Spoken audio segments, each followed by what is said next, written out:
you radio personalities think you want smoke? Call me Mr. Chimney. I want smoke. Are you a fan of the whole Harley Quinn Harley Quinn fandom thing? Not as fanatical as some people who like love her and everything and just Yeah. love everything. No, not really. I kind of find the bitches that dress up as Harley Quinn for Halloween and shit like that annoying as fuck. Yeah, because it's so just cliche go-to, Yeah. right? It's almost like a cat or a cop. Like cat, cop, Harley, Sexy whatever. cat, sexy cop, Harley. Everything. I mean, I think Halloween is an excuse for Slutoween? Slutoween, and cross-dressoween. Yeah, exactly. Like, if you dressing up as a woman for Halloween, you've always had it in you. I guess. I never have, so. There you go. And I'm not saying there's anything wrong with that, but don't play like one day of the year you're just gonna be wild and free, fam. If you want to wear a dress, wear a dress. I don't know. I think that some people could have it as kind of a, what's the word I'm looking for? Just that kind of ironic costume. You know what I mean? I think some people do it just for the kicks. If you're comfortable wearing a dress, if you're comfortable wearing a dress and the undergarments, you've always had Hoover in you, fam. Really? You've always had the Hoover. Fuck. So you've never dressed up? No, as a woman, never. Yeah. Oh, okay. Never.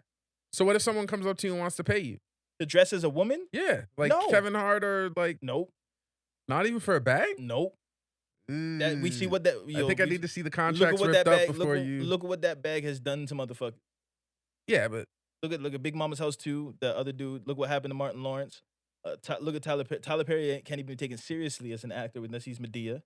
Eddie Murphy really had to come at look at what the dress. Oh, there's even documentaries on it. Look at what the dress does to black men in Hollywood. I'm gonna have to watch that documentary. I didn't know that it was that. It's deep. I don't know if it's like a documentary, but there's a lot of. But there's videos like a hit piece on it, kind of idea. YouTube type thing. Yeah. I've seen the definite like the what's the word? Demasculinization or or the feminizing of the black men. Yeah. And the feminizing in the black man, I mean, shit, man, it's a whole rabbit hole we can go down into. Haven't done much research on it because this nigga just decided to ask me if I'd wear a dress. So we haven't.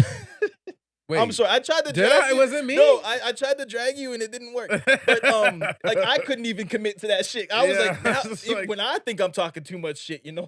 I don't. Yeah. No, I had never said that. I thought you did. You asked if I would for the bag. Well, I mean, but after you brought up the whole cross-dressing thing, you've always had it in you. Yeah. But no, I wouldn't dress and drag for the bag. I mean, I wouldn't feel comfortable. A and B, I'd wonder what it is that I'm not doing to where a dress is going to accentuate that.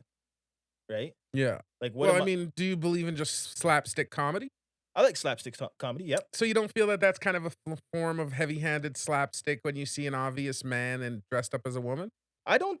No, I don't think that's a form of slapstick. I only know of a couple of pieces in Hollywood where it made sense and worked, and that's Tootsie and Mrs. Doubtfire. I mean, even in Nutty Professor, it kind of worked, but that script didn't need it, right? Yeah. If you look at Rasputia, you could have had a girl in Rasputia was a horrible movie. If you look at White chicks? I guess I don't even want to go into white chicks because I'm on the whole if White Chicks is an extremely disrespectful movie. Oh, okay, fair enough. Like I'm not even a fan of the White Chicks movie. You know I'm gonna be saying? completely honest. I don't watch dumb shit. Right. And that might be why sometimes comedy is not my favorite genre. I've never ever seen White Chicks in my life.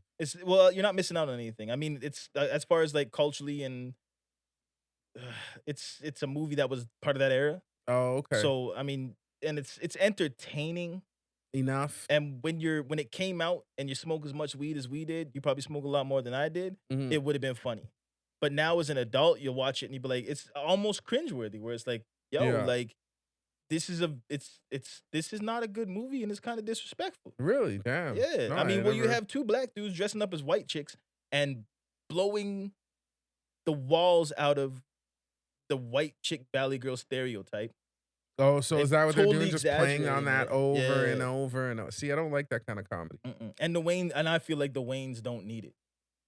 I guess. You know what I'm saying? If you look at Scary Movie 1, it was actually a decent movie. The parody of as far as parody movies go. Okay. But then, which each movie they kept getting more exaggerated to the point where it's exaggerated beyond entertainment. Does that make sense? Yeah. Like I like slapstick. Like I love. Like I don't even know if anybody knows this about me, but I love the Three Stooges. Okay. Even to this day, I will laugh like a 6-year-old kid Really? when the Three Stooges come on. There's something about these three idiots that's comical That's as just hell. It's just okay. funny, right? But it's calculated slapstick. Mhm.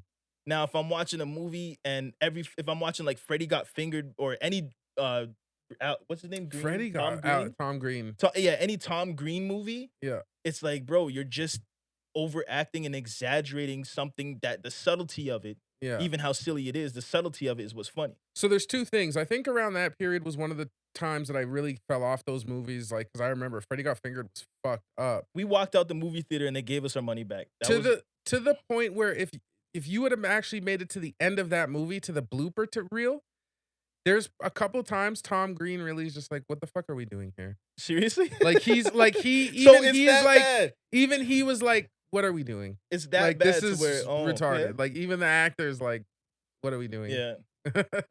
Like so they didn't even have a bunch of shit that was in the script then.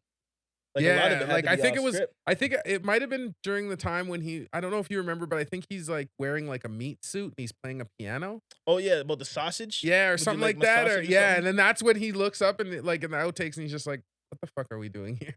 Or doesn't he hide in a animal carcass at one point? It was one of those weird I don't ass know, but points. he Tom Green is known for that dumb shit. Like remember the Tom Green show? Yeah, And he did a lot of dumb shit. But even his rap group. oh yeah, Check the OR. You like it so far? Check the OR. It was all. He's always been Joe. Yeah, but that was actually not a bad song. No, I'm not saying the song, but I'm just saying like even the video, the running man in it, the way they were acting. There was definitely a comedy flair to it. And the thing is, he's actually a funny dude. Oh yeah, no, Like, there's he's a a reason funny why dude. he's gotten the accolades as comedian as he has. But as far as like his starring roles in his movies that he's put out haven't been that funny. And I think he's been a lot of pigeonholing as far as that. Same with there's a lot of comedians that get pigeonholed. If you look at Mike Myers. Oh yeah, right? after yeah, because he ain't got much since just Shrek, right? Shrek is where his money's coming, and that's because it's a voice. Yeah, exactly. So anything that he's not a character in doesn't seem like. So you think that did any he's good, typecasted himself with the Austin Powers thing? Austin Powers, Wayne's World. I mean, I really don't. I can't think of any hugely successful movies that he's done Since those. that even during those that where he wasn't a character. Yeah. Like any successful movie at all that he's done where he wasn't a character. Now there's like I Married an Axe Murderer or My Wife's an Axe Murderer, something like that is a decent movie, but he doesn't seem like him who's not a character can carry a movie. Yeah. And a lot of character actors get typecast in that. That almost happened to Eddie Murphy. Yeah. When he started doing the clumps and everything like that, right? Yeah. Who else? There's a lot. I can't think of. There's a lot. I can think of other people yeah. who've been typecast. Maybe not in dumb comedy, but a lot of actors they stray away from those Marvel movies. Or the comic movies. That's why they don't want to go too deep. Yeah. Batman's have had that problem a lot. If you look, rest in peace to a guy like James Gandolfini. Yep. He started to get worried because yeah. he couldn't get away from the mobster shtick after The Sopranos, like where he just had to be that tough Italian guy kind of idea. So, yeah, man, it's pretty crazy actually. What got us to that? Why did we start talking about that? I don't know, because the cross dressing, the bags, and then typecasting and Wayne's World and whatever. So that's a wonderful caveat. At the end of the day, for Halloween, if you dress up as a woman, I'm talking like lipstick, the hair, the short mini, like it's not even like they dress up as a conservative woman. Like it's the short mini skirts and everything. You've always had it in you. I guess I do feel that some people are trying to be funny, but I agree with you because I've never wanted to. Exactly. So maybe that's and you're not maybe getting a there bag is on something Halloween. there.